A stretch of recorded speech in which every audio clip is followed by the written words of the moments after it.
মাঝরাতে আয়াত হোসেন নামের একটা ফেসবুক আইডি থেকে ছেলেটা আমার পেজে মেসেজ দিয়ে বলল, 25 ডজন চুড়ি, 5টা শাড়ি, 5টা 3 পিস, 5 জোড়া জুতা আর অনেক কিছু অর্ডার করতে চাই। আপনি কি ঠিকমতো পৌঁছে দিতে পারবেন? আমি অবাক হয়ে গেলাম। সবেমাত্র কিছুদিন আগে থেকে শুরু করেছি আমার অনলাইনের এই ছোট্ট বিজনেস। কিছু কিছু গ্রুপের মধ্যে টুকটাক পোস্ট করি, কিন্তু এই লোকটা যে পরিমাণ লিস্ট দিয়েছে তাতে কমপক্ষে 30,000 টাকা শপিং হবে। আমি বললাম, ভাইয়া সবটাই জোগাড় করে দিতে পারবো, আপনার কবে নাগাদ লাগবে? আমার হাতে 12 দিন সময় আছে। আপনি সেই 12 দিনের মধ্যে সংগ্রহ করবেন। সব কিছু হিসাব করে দামটা বলেন, আমি আপনাকে টাকা পাঠিয়ে দেব। এবার আর একটু ভাবনা বেড়ে গেল। এতগুলো টাকা তিনি অগ্রিম দিতে চাইছেন। একদিকে যেমন ভাবছি, অন্যদিকে তেমন আনন্দ হচ্ছে। চোখ ভর্তি ঘুম ছিল, সব ঘুম হারিয়ে গেছে।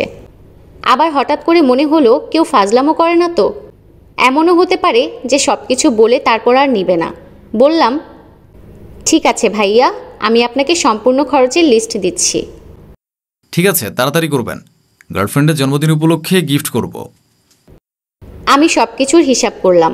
কিছু কিছুর দাম জানা নেই, সেগুলো জেনে ও আনুমানিকভাবে হিসাব দিলাম। সব মিলিয়ে মোট 33,770 টাকা হলো। লোকটা আমার বিকাশ নাম্বার নিয়ে 25,000 টাকা পাঠিয়ে দিলেন। তারপর মেসেজ দিয়ে বললেন, বাকিটা আগামীকাল দেব, আজকে আর পাঠানো যাবে না। আপনি সবগুলো সংগ্রহ করার ব্যবস্থা করবেন। ঠিক আছে ভাইয়া, কিন্তু ঠিকানা? ঠিকানা দেব, আগে সংগ্রহ করেন। তাছাড়া লিস্টে আরও কিছু অ্যাড হতে পারে। আপনি সব সংগ্রহ করে আমাকে বলবেন। আর আমি 25টা চিরকুট দেব, আপনি সেগুলো আলাদা আলাদা কাগজে লিখবেন। ঠিক আছে। আরেকটা কথা, আমার পরিচিত একজনের কাছ থেকে আপনার কথা জেনেছি, তাই আপনার কাছে সব অর্ডার দিলাম। তাছাড়া আমিও খুলনার মানুষ, আপনি আমি একই শহরের মানুষ। কে সে? তেমন কেউ না, বাদ দেন। আচ্ছা। লোকটা শুভরাত্রি বলে অফলাইন হয়ে গেল। আমি আমার আইডি দিয়ে তার আইডির ভিতর গেলাম। অনেকটা কৌতূহল নিয়েই গেলাম। যিনি তার প্রিয়জনের জন্মদিনে এত কিছু দিচ্ছেন, তার প্রতি কৌতূহল হতেই পারে। অনেক পোস্ট আর পিকচার আপলোড দেখলাম। একটা মেয়ের হাতে হাত রেখে পেছন থেকেও মেয়েটা হিজাব পরিধান করা অবস্থায় কিছু ছবি আছে। বুঝতে পারলাম এটাই সে মেয়ে। সম্ভব 12 দিন পরে তার 25তম জন্মদিন। এদিকে আমি 23 বছরের হয়েও আজ পর্যন্ত কোনো মনের মতো কাউকে পেলাম না।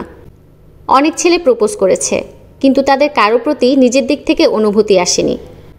পরদিন সকালে দুটো বান্ধবীকে নিয়ে মার্কেটে গেলাম। প্রায় 4 ঘন্টা ঘোরাঘুরি করে 80% কেনাকাটা হয়ে গেল। কিছু কসমেটিক্স বাকি আছে, সেগুলো বসুন্ধরা অথবা যমুনা ফিউচার পার্কে গিয়ে নিয়ে এসেছি। সন্ধ্যার কিছুক্ষণ আগে বাসায় এসেছি। মোবাইলের মেসেজের শব্দে মোবাইল হাতে নিয়ে দেখি আরও 10,000 টাকা বিকাশে এলো। 1230 টাকা বেশি এসেছে।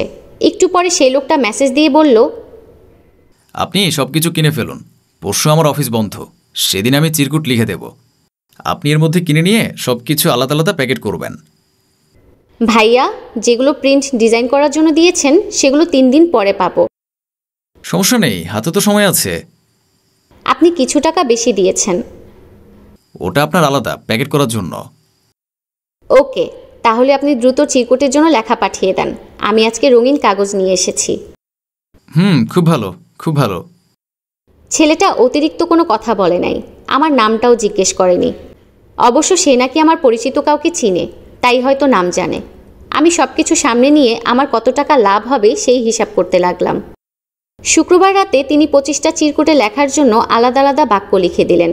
আমি সবগুলো পড়ার পরে মুগ্ধ হয়ে রইলাম। মেয়েটাকে অনেক ভালোবাসে, সেটা আবারও চোখের সামনে জীবন্ত মনে হলো। রাত 2টা পর্যন্ত বসে বসে সবগুলো চিরকুট লেখা শেষ করলাম। মাঝে মাঝে পাতা ছিঁড়তে হয়েছে, কাটাকাটি হয়েছে, বা 2-1টা লাইন বাঁকা হয়ে গেছে, এরকম কিছু দেইনি। এত সুন্দর মানে লেখার মধ্যে কাটাকুটি আর বাঁকা লাইন মানায় না। 3 দিনের মধ্যে তার সব কিছু আমি সংগ্রহ করে ফেললাম। প্যাকিং কমপ্লিট করে তাকে মেসেজ দিয়ে কনফার্ম জানিয়ে দিলাম, কিন্তু লোকটা অনলাইনে ছিল না।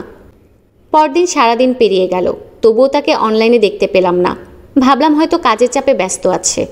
আমি সব কিছু রেডি করে রাখলাম, যেন সে ঠিকানা দিলেই সঙ্গে সঙ্গে পাঠিয়ে দিতে পারি। আমরা 4 বান্ধবী মিলে একসঙ্গে থাকতাম। 3 জন একই ডিপার্টমেন্টে পড়ি, আর বাকি আরেকজন অন্য ডিপার্টমেন্টে, কিন্তু একই কলেজে। পরদিন কলেজ থেকে ফেরার পর আমার রুমমেট মিশু বলল, কী রে ইরা, তোর সেই কেয়ারিং বয়ফ্রেন্ডের কোনো খোঁজ পেলি? মেসেজ করেনি আর? না করেনি, গতকাল থেকে তার কোনো পাত্তা নেই। কি হয়েছে কে জানে। যে নাম্বার দিয়ে টাকা পাঠিয়েছে সেই নাম্বারে আজকে কল দেব ভাবছি। বিকাশ নাম্বার? হ্যাঁ, কিন্তু সেটা যদি কোনো দোকানের নাম্বার হয়? মনে হয় তার পার্সোনাল নাম্বার, কারণ প্রথম রাতে সে প্রায় রাত 2টার দিকে টাকা পাঠিয়েছে। তখন তো শহরের মধ্যে দোকান খোলা থাকার কথা নয়। হতেও তো পারে, তাই না? তবুও চেষ্টা তো করব যোগাযোগ করার। সম্ভবত 7 দিন পরে তার গার্লফ্রেন্ডের জন্মদিন। প্রথম রাতে 12 দিন বলেছিল, অলরেডি 5 দিন পেরিয়ে গেছে। বাসায় ফিরে ওই নাম্বারে কল দিলাম, কিন্তু নাম্বার বন্ধ। এরপর থেকে যখনই মোবাইল হাতে নিতাম কিংবা তার কথা মনে পড়তো তখনই কল দিতাম, কিন্তু তার সঙ্গে যোগাযোগ করতে পারলাম না। অনলাইনেও আর পেলাম না কয়েকদিন। আরও 4 দিন পরে রাতে তার আইডির পাশে সবুজ বাতি দেখতে পেলাম। আমি সঙ্গে সঙ্গে তাকে মেসেজ দিলাম, কিন্তু সিন করলো না। তারপর কিছু না ভেবেই মেসেঞ্জারে কল দিলাম এবং রিসিভ করলো। আমি বেশ আগ্রহ নিয়ে বললাম, আপনি কেমন আছেন? এতদিন কোথায় ছিলেন? লোকটার কণ্ঠ শুনে আমি অবাক হলাম। খুব শান্ত কণ্ঠে তিনি বললেন, আমি ভালো আছি, আপনি? আলহামদুলিল্লাহ ভালো। আপনার কোনো খোঁজ নেই। আমি সব কিছু রেডি করে বসে আছি। আপনার জন্মদিন কবে? আরও প্রায় 2 মাস পরে। কেন? সবগুলো জিনিস আপনি রেখে দিন। আসলে আমি যার জন্য অর্ডার করেছিলাম সে মারা গেছে। সেদিন আপনার সঙ্গে শেষ কথা যেদিন হয়েছে তার পরদিন সকালে ওর অ্যাক্সিডেন্ট হয়। 3 দিন অসহ্য যন্ত্রণা ভোগ করে তারপর পৃথিবী ছেড়ে চলে গেছে। তিনি কলটা কেটে দিলেন। আমি যেন বিশ্বাস করতে পারছি না। শুধু চোখের সামনে আবছায়া হয়ে ভেসে আসে একটা প্রতিচ্ছবি, জীবন ও মরণের মাঝখানে যার বসবাস। জীবন খুব ছোট, কখন কি হয়ে যায় বলা যায় না। আগামী দিনে সুন্দর সাবলীল পরিকল্পনা হয়তো দিন আসার আগেই উবে যায়।